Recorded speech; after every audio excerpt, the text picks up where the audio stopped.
क्या आपने भालू और भेड़िया की दोस्ती देखी है? और क्या जानवर आईने में खुद को पहचानते हैं? एक ऐसी मछली जो पानी में नहीं रेगिस्तान में रहती है। और क्या आप एक ऐसे घर में रहना चाहेंगे जो बिल्कुल ही ट्रांसपेरेंट है? क्या आपने इतना लंबा आदमी पहले कभी देखा है? और एक ऐसा जेल जहां कैदियों को 5 स्टार होटल जैसी सुविधाएं मिलती हैं। आखिर भारतीय पैरा कमांडो शीशे का ग्लास क्यों खाते हैं? जानने के लिए बने रहिए वीडियो के आखिर तक। नंबर 9। दोस्तों, आपने तो यही सुना होगा कि मछली पानी में रहती है, लेकिन आपको जानकर हैरानी होगी कि दुनिया में एक ऐसी मछली है जो पानी में नहीं बल्कि रेगिस्तान में रहती है।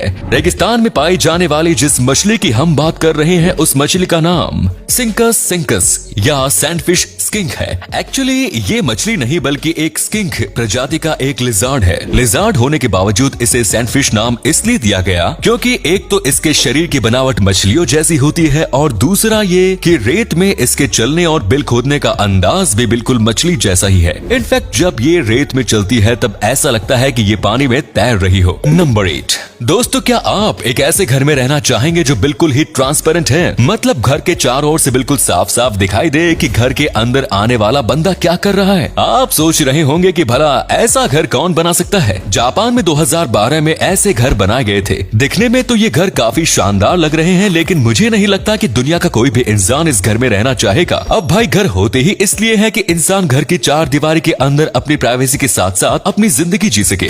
अब जब घर ही ट्रांसपेरेंट हो जाएंगे और हर कोई घर के अंदर का नजारा कर सकेगा, तो फिर घर का मतलब ही क्या रह गया है। नंबर 7। दोस्तों, क्या आप जानते हैं कि भारत का सबसे लंबा आदमी कौन है? जी नहीं, हम खली की बात नहीं कर रहे, हम बात कर रहे हैं उत्तर प्रदेश में रहने वाले धर्मेंद्र प्रताप सिंह की, जो कि 45 वर्ष के हैं और उनकी हाइट 8 फुट 1 इंच है। इस लंबाई के साथ ही धर्मेंद्र प्रताप सिंह का नाम भारत के सबसे लंबे व्यक्ति के रूप में Guinness book of world records में भी दर्ज हो चुका है। जिस लंबाई की वजह से इन्हें पूरे देश में पहचान मिली है, इसी लंबाई की वजह से इन्हें अब तक दुल्हन नहीं मिल सकी है। इनकी लंबाई को देखते हुए कोई भी लड़की इनसे शादी करने को तैयार नहीं है। अब धर्मेंद्र को घुटनों में भी प्रॉब्लम होने लगी है और इलाज के लिए उनके पास पैसे नहीं है, इसलिए उन्होंने अपने इलाज के लिए उत्तर प्रदेश के मुख्यमंत्री योगी आदित्यनाथ से गुजारिश की है। नंबर 6। दोस्तों, इंडियन आर्मी के स्पेशल फोर्स, जिसे आमतौर पर पैरा कमांडोज कहा जाता है, ये कितने खतरनाक होते हैं ये बात बताने की जरूरत नहीं। पैरा कमांडोज की ताकत और उपलब्धियों के बारे में तो हमेशा बात की जाती है। आज हम आपको इनके बारे में एक ऐसा फैक्ट बताने वाले हैं जिसे सुनकर आपके होश उड़ जाएंगे। वैसे जवान जो पैरा कमांडो की ट्रेनिंग पूरी कर लेते हैं और जिस दिन उन्हें ट्रेनिंग पूरी करने की सर्टिफिकेट दी जाती है, उस दिन उन्हें शीशे के ग्लास को खाना होता है। इन लोगों को शीशे की एक ग्लास में रम पीने को दी जाती है और उन्हें रम पीने के साथ ही उस ग्लास को भी खाना होता है। शीशे के ग्लास को खाने के लिए ये लोग ग्लास का एक बाइट लेते हैं और फिर उसे तब तक चबाते रहते हैं जब तक कि वो छोटे छोटे टुकड़े में ना बदल जाए। जब शीशा छोटे टुकड़ों में बदल जाता है तब ये लोग उसे निगल लेते हैं। नंबर 5। क्या आपने कभी सुना है कि किसी मॉल के अंदर नदी बहती हो? नहीं सुना तो चलिए आज हम आपको एक ऐसा मॉल दिखाते हैं। कतर का व्लागियो मॉल दुनिया के सबसे शानदार मॉल में से एक है और जो चीज इस मॉल को दुनिया के बाकी मॉल से बिल्कुल अलग बनाती है वो है इसके बीच से बहने वाली नहर। मॉल के बीचों बीच मौजूद इस नहर की लंबाई 150 मीटर है। इस खूबसूरत नहर में आप बोटिंग का भी लुत्फ उठा सकते हैं। इतना ही नहीं, इस मॉल की छत को भी नाइट स्काई थीम जैसा पेंट किया गया है।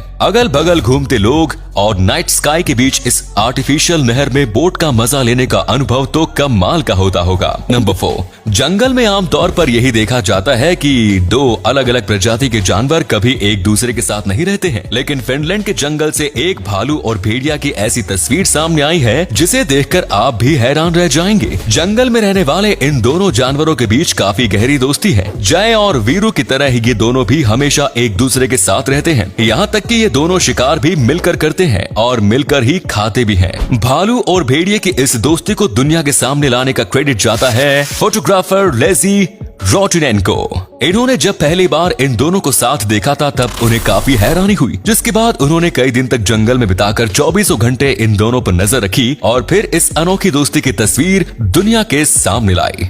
नंबर 3। दोस्तों, आप आईना तो रोज देखते होंगे, लेकिन आईना देखते हुए क्या आपने कभी सोचा है कि अगर जानवर को आईना के सामने खड़ा कर दिया जाए तो क्या वो आईने में खुद को पहचान पाएंगे या फिर उन्हें लगेगा कि आईने में नजर आ रहा है जानवर कोई दूसरा जानवर है? इस सवाल का जवाब जानने के लिए वैज्ञानिकों ने कुछ जानवरों के ऊपर द मिरर टेस्ट किया। इस टेस्ट में डॉल्फिन, हाथी और चिंपैंजी जैसे जानवर पास हो गए, यानी कि ये तीनों जानवर आईने में खुद को देखकर ये समझ गए कि आईने में नजर आ रहा जानवर कोई दूसरा जानवर नहीं नहीं बल्कि वो खुद ही है। वहीं अगर इंसानों के बच्चों की बात करें तो अगर 2 साल से छोटे बच्चों को आईना दिखाया जाए तो उसे समझ नहीं आता कि ये मैं हूँ या कोई और। नंबर 2, इंद्रधनुष बनने के लिए सूरज की रोशनी सबसे ज्यादा जरूरी है। लेकिन ऐसा क्या हो सकता है कि रात के समय में इंद्रधनुष निकले? जी हाँ, ऐसा हो सकता है और इनको लूनार रेनबोज बोला जाता है। जैसे दिन में बनने वाला इंद्रधनुष सूरज की रोशनी का इस्तेमाल करता है, वैसे ही रात के समय में बनने वाला लूनार रेनबो चांद की रोशनी का इस्तेमाल करता है। हालांकि लूनार रेनबो का बनना काफी दुर्लभ है और अगर ये बन भी जाए तो भी इन्हें देख पाना काफी मुश्किल होता है। नंबर 1, दोस्तों क्या आप कभी जेल गए हैं? आपका जवाब होगा नहीं और आप कभी जाना भी नहीं चाहेंगे। लेकिन दुनिया में एक जेल ऐसी भी है जहाँ पर हर इंसान जाना पसंद करेगा, जिसकी वजह है कि इस जेल में कैदियों को एक आलीशान जिंदगी जीने की सुविधा दी जाती है। ये शानदार जेल नॉर्वे में है जिसका नाम हेल्डन प्रिजन है। इस जेल में कैदियों को रहने के लिए 1 BHK फ्लैट दी जाती है। इस जेल की फर्निशिंग किसी शानदार अपार्टमेंट की तरह है। इस जेल में कैदियों को हर वो सुविधाएं दी जाती है जो एक आम इंसान जेल के बाहर रहकर एंजॉय करता है। नॉर्वे की सरकार का ऐसा मानना है कि ऐसा करने पर कैदियों में मानवता बनी रहती है और बाहर जाकर वो क्राइम से दूर रहते हैं। हेल्डन प्रिजन जेल के साथ ही नॉर्वे के ज्यादातर जेलों में भी कैदियों को बड़े अच्छे से रखा जाता है। भारत में अगर ऐसे जेल बन जाए तो लोग जेल के बाहर नहीं जेल के अंदर जाना पसंद करेंगे। क्या ख्याल है दोस्तों? सही कहा ना? तो उम्मीद है आपको आज की ये वीडियो पसंद आई होगी। अगर हाँ तो इस वीडियो को लाइक करें। इनमें से कौन सा फैक्ट आपको सबसे ज्यादा अच्छा लगा कमेंट्स में जरूर बताएं। इस तरह के और भी इंटरेस्टिंग फैक्ट वीडियोस देखते रहने के लिए चैनल को जरूर सब्सक्राइब करें।